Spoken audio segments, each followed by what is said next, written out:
No tax on tips. You've been hearing it throughout the campaign season, and now it is a reality. But what does it mean, and how will it impact people in Arizona? Yeah, I'm gonna do the Minty McFly. Monica may be the owner of McAlpine's Diner, but she also finds herself serving up the burgers, fries, and pies too. Waitressing is challenging. At the end of the day, you know that you worked and you know that you worked hard, but it is just such a fun experience. A fun experience, but not one that always brings in the big bucks. That's why Monica and her staff are looking forward to Trump's no tax on tips going into effect. I think it's one of those where, there's so many changes that we should see how it goes, but it looks very promising for people that work in the industry. But it's not as simple as the slogan might lead you to believe. And that's where our data expert Garrett Archer comes in to break down the plan. Thanks, Rachel. About 10 million Americans will be impacted by the no tax on tips and overtime provisions in Trump's tax law. There's a lot of confusion about how they work, so here is a rundown.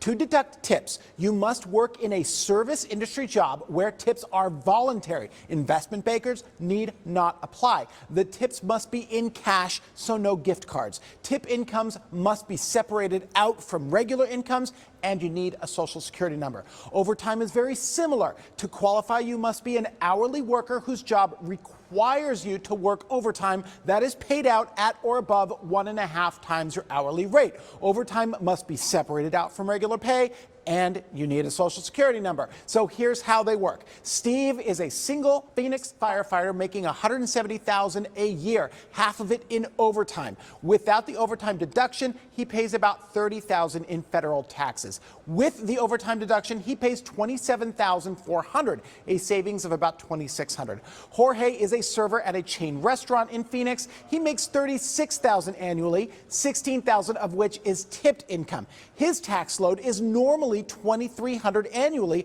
but he can deduct every cent of his tips. His burden is now only $500, a savings of $1,800. Both of these deductions are temporary, expiring in 2028, and they are above the line, meaning they are taken along with the standard deduction. Rachel? Garrett, thanks.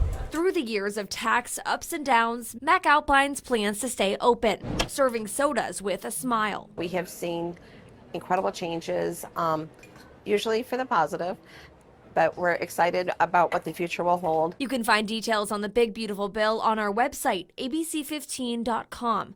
For ABC 15's political team, with Garrett Archer, I'm Rachel Louise Just.